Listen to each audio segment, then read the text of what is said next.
some voting. it's, it's clear to me that the Hong Kong Legislative Council system is not working.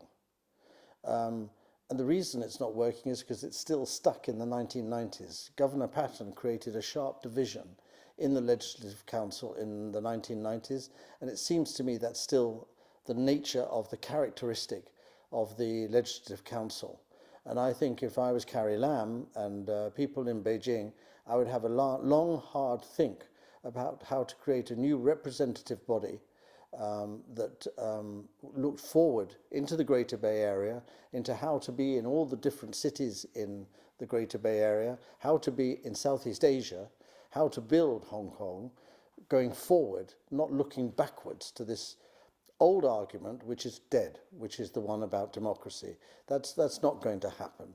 But if they want to have a more representative council of the young people, they should begin to develop some ideas and put them forward constructively to Carrie Lam, because I would have thought that she and Beijing would be interested to find new ways to govern Hong Kong and find new spokesmen and women who are looking forward, not looking backwards. So I think that this is not about Carrie Lam. This is about the problems left over from history. And whether it was Carrie Lam, you know, I remember the leaders of Hong Kong have been criticized consecutively. But most of the previous leaders of Hong Kong have been compromises with the what I call the tycoons of Hong Kong, the business leaders of Hong Kong. China was very careful to give them face and credibility, and I think they've been unable to show a masterful understanding of how to manage the aspirations of the people of Hong Kong. I think, you know, some of the great men of business like Li Ka-shing may not have a good enough understanding of the people of Hong Kong. That's not a criticism of him. He's a major businessman. We don't have major business people in the government of our country. It's a different approach. And I think that the businessmen of Hong Kong, will have a far easier situation if instead of feeling the weight of government on their shoulders, they can go on and do what they do extremely well. Li Ka-shing is one of the great businessmen of the world. And if I have one wish in the world, it's to be a nice opportunity to meet him and understand how he did it. But the government of Hong Kong needs to be changed. And whether or not Carrie Lam is suitable, I've seen people say she made a big mistake. And, you know, I think it's the extradition situation was a problem. I don't think anybody understood what it was going to set off, which is the whole democracy debate. But I'm not sure that anybody could have handled it better than her. And going forward, I don't think she wants to do the job anymore. If I was her, I wouldn't want to do the job anymore. But, you know, you change your leaders at your peril. You know, Carrie Lam cried on television. She cares. And they should hope that they can all be reconciled and find the right way forward. But it needs a more reflective and responsive government around her than she's had to date. And that is to do with the features left over from history. Do you think the foreign interference has played a major part in causing all the rise and protests? You know, China has a great deal of knowledge of what goes on in Hong Kong. Of that, I'm absolutely sure. And China has said there's been foreign interference. You know, that speaks for itself.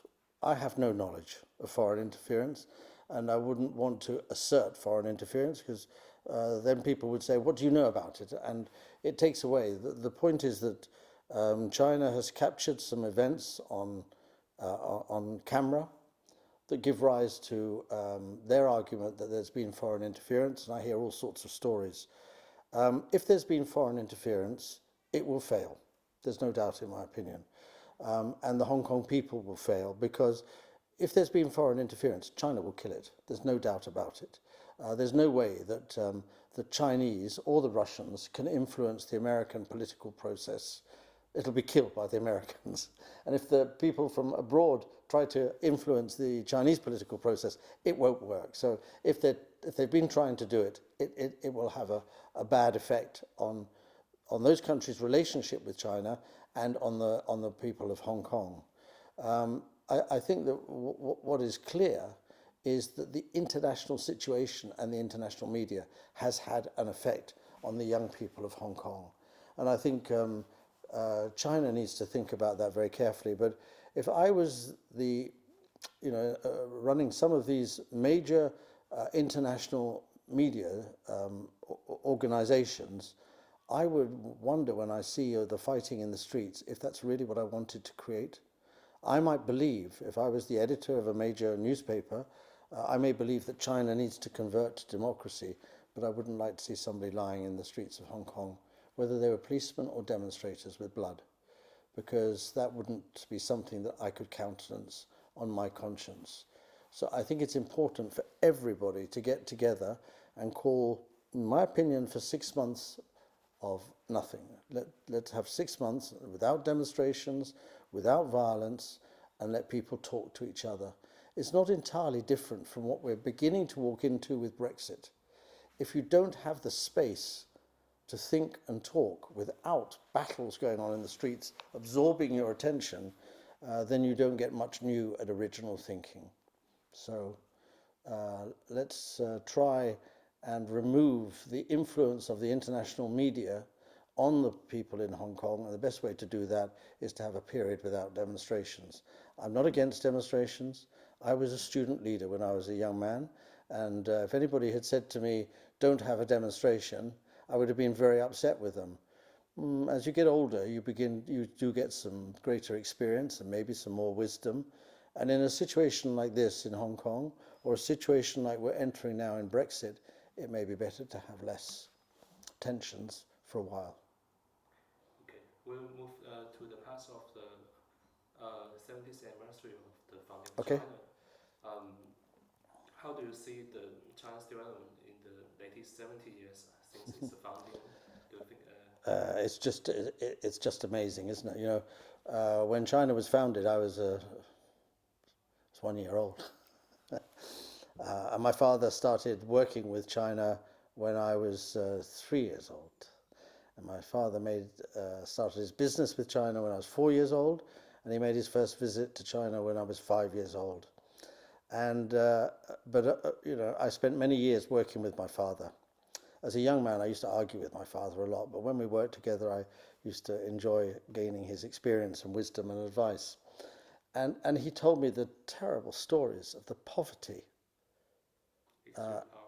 terrible poverty of China that he saw in 1953. He said the people were starving, their clothes were torn, there was prostitution, there was drugs, there was all sorts of terrible things. It took him 3 days to get from Hong Kong to Beijing. No air conditioning, the food that they gave him was special because he was a foreigner and he couldn't eat it because the people around him were starving. They were so kind to give him good food, but he couldn't eat it. He did eat, but he used to tell us these stories of the tragedy of China. And when he went to Beijing, he found foreigners who had gone there as doctors and other scientists and people who'd gone there to help China rebuild. And the stories they used to tell him of what they found in China used to break his heart. You know, he would come home crying from the stories that he heard. And it made him determined to be part of helping China return to trade with the West. So if you now leap the 70 years, as my involvement started in 1972, and my first job was to help do the big deals between the United States and China. And then after that, I spent many years in the United States doing the business between the United States and China. I was involved in those first few years of the Cultural Revolution, which I thought I understand, but I didn't understand at all. And then opening up and reform, which I thought I understood, but I didn't understand.